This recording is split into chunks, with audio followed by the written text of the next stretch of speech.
Okay, hello everybody. So today I'm gonna talk a little bit about equanimity. There is a lot to be said about equanimity. This is just barely scratching the surface. First of all, I think it is important to note that equanimity is not the same as indifference or numbness, right? Like a lot of people might say, hey, if you're like meditating and you're experiencing difficult physical or psychological, sensations, you shouldn't be equanimous about it, right? You should have a reaction towards it. You should act. They're there for a reason. You shouldn't ignore them. You shouldn't blunt them, block them. And actually, the whole point of equanimity is that you're not doing that, in fact. You're just letting those sensations be without interfering with them. And empirically, for a large class of sensations, when you're just letting them be without pushing or pulling towards them, they sort of dissipate on their own. If you have a stressful body sensation and you approach it with aversion, your aversion will itself, in many cases, reinforce kind of the alienation you feel towards that sensation. You categorize it as an other, but even more importantly, energetically, you're pushing it away. And it turns out a lot of what happens in the nervous system kind of behaves like, cornstarch mixed with water, where the more you push towards it, the harder it gets. So, Rob Rubia, for example, has this phrase that says, what you resist persists. And sure, that's not obviously not the case for everything, but for a big class of, sensations and patterns, absolutely the case. Or what Shenzhen Young says, who's very big on equanimity, this Zen monk, 80 years old, but very rational. He loves the science as well. Essentially, he says that suffering, in his definition, in his conception, is equal to pain times resistance. So if you could actually lower resistance to zero, enormous amounts of pain would just be no trouble. And, he thinks of equanimity as kind of the reciprocal of resistance, one over resistance. So the lower the resistance, the higher the equanimity, and vice versa. I mean, I think that's kind of a simplifying assumption. The truth is a little bit more complicated than that, or quite a bit more complicated, but that's a good, undefeated approximation that works well for a lot of circumstances. So likewise, he says, pain multiplied by equanimity equals purification.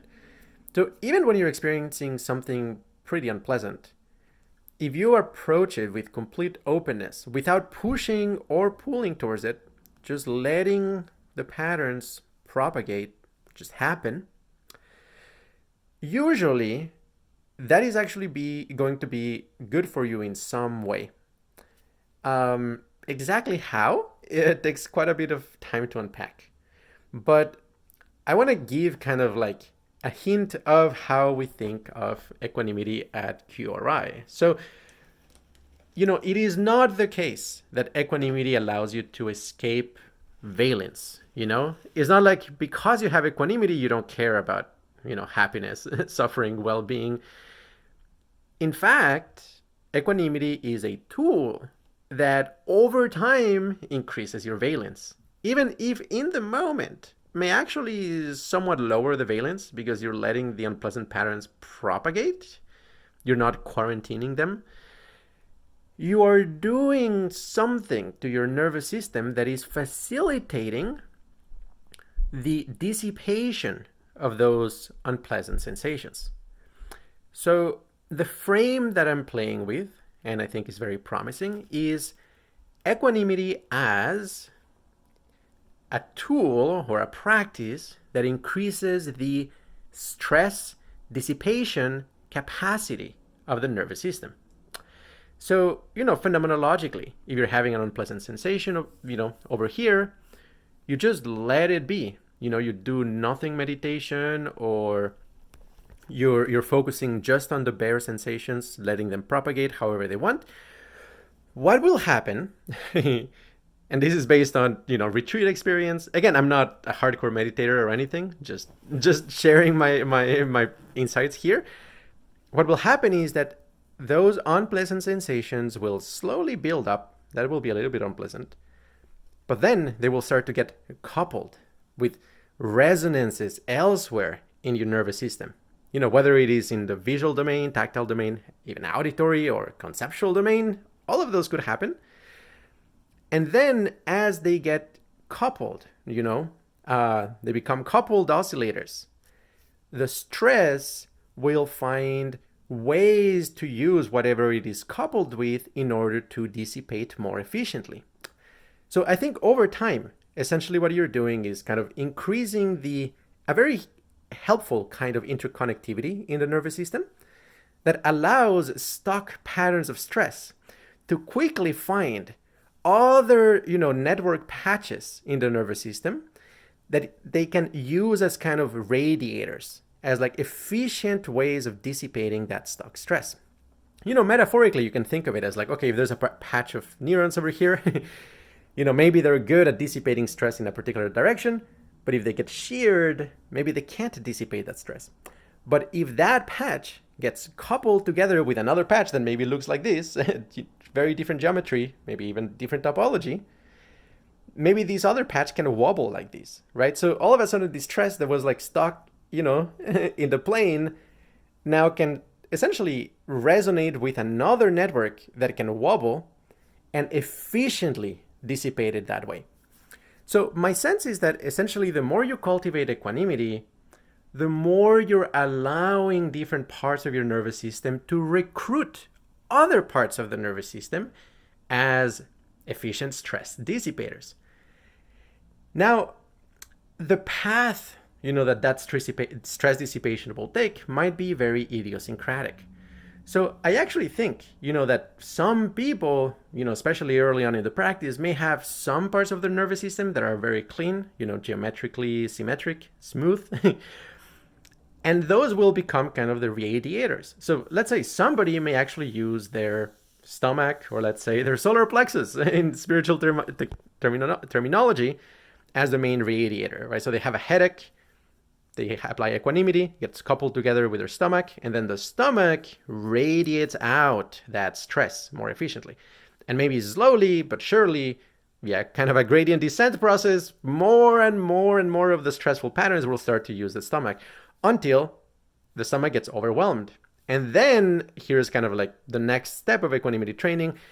That radiator will start to self-organize in such a way that it can express the patterns of stress in a way that maximizes the rate of radiative cooling. So what this feels like subjectively is like the stress, it's kind of like having all of your ducks in a row, right? Like rather than like leaving out the stress one beat at a time, the stress accumulates in kind of these like grid pattern, or could be hyperbolic structure, but there's, some kind of regular pattern, kind of like an antenna. And then all at once, there's a lot of surface area that is going to be dissipating it more efficiently. Now, I think essentially, Zen monks, people who, as Shinzen Young might describe, use quote unquote industrial strength, equanimity practices like meditating for 7 hours without moving at all, just enduring all of that discomfort without, getting overwhelmed by it. I think, that's kind of like industrial strength. They're kind of making every part of their nervous system a kind of efficient radiator. But yeah, all of this, of course, does lead to very strange sensations. So like if you've been practicing equanimity and then you take a psychedelic, you will notice that you are far less stressed by it, and you feel the flow of the stuck stress go through several stages until it hits your radiator. Now, I think, my preferred radiator is actually the outer shells, this is very esoteric, but there's kind of these energetic layers. I'm not saying this literally, I say it within your own world simulation. If this stress can go kind of like from the low level, very small patterns, and bubble up towards the broader layers, eventually kind of the outer layer will be kind of wobbling, kind of like a soap bubble that is energized.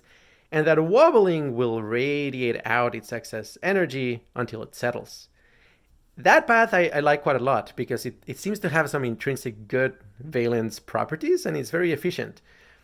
And I think maybe that is a very healthy one to train, but essentially just one of many. Again, other people may radiate out the stress in completely different ways. And I'm sure if you do it a lot, eventually you can radiate out in any way, right? There's all paths become available. But yeah, I mean, essentially, the phenomenology of these might be something like whatever is causing you stress, you will notice how applying equanimity that gets propagated to, let's say, like your chest or the center of your brain, what feels like the center of your brain, and then maybe those enter in resonances, and then they pass that stress on to the next layer. That layer, gets coupled with the next layer, which passes into the next layer until it reaches the outer layer, and then that one radiates it out. And it does kind of these interesting kind of dimensional paths. It goes from one structure with a certain dimension to a different structure with another dimension. And I mean, essentially, Shenzhen Yang says, yeah, if you actually become really good at equanimity, you use industrial strength equanimity practices, you practice it for a decade or more, you can endure huge amounts of pain without that being bothersome because you're kind of like very quickly getting rid of it. Compare that to, I guess, the standard, everyday life neurotic approach that, 99% of people we are kind of trapped in, where the stress actually bounces between regions of the nervous system without getting processed. And oftentimes, whenever we think about it or try to deal with it, it gets worse. Again, because of the nonlinearities, as I was explaining, the cornstarch and water type of dynamic. I will just conclude that I think in terms of understanding equanimity on a physical basis, probably 5-MeO DMT as a research lead is the most promising because, as I explained in the video called Nonlinear Wave Computing, 5-MeO DMT has a special kind of wave behavior in your energetic body, which is kind of waves of equanimity. It's very bizarre, very strange, but essentially kind of absorbs anything, including, in 5-MeO DMT, sometimes like very weird things may happen where like you notice all your animal self is in a state of panic and you have this existential worry of like, oh, we're all one and like I'm gonna be reincarnated, is gonna be unpleasant, all of these like whatever, tropes exist in your mind. And yet, because of the smoothness of the space, of the phenomenal space-time, that stress is like very efficiently radiated out. And so maybe, it's one way of perhaps accelerating drastically the equanimity process. The last thing I'll say is that, if you think of like how you cool a machine, a GPU or something like that, a component of a computer that gets hot, typically, you will see kind of these like cylinders of metal, right? Like that are kind of in a grid pattern and like dissipate the heat. Yeah, well, I mean, there's like better ways of doing it, such as like rather than just cylinders, you can have like these like branching structure that kind of like fractally or hyperbolically, fills out the space. And if you do simulations or you measure it on the lab, that is a much more efficient heat dissipator. My sense is that hardcore meditation practice, hardcore equanimity practice kind of does something like that to your nervous system, where as opposed to having kind of these like, regular typical Euclidean grid patterns for dissipating stress, which are not very efficient, over time you anneal new hyperbolic branching structures that are just much more efficient at stress dissipation. So with that, think about it, give it a spin, and all the equanimity to all of you. Infinite bliss, everybody. Until next time.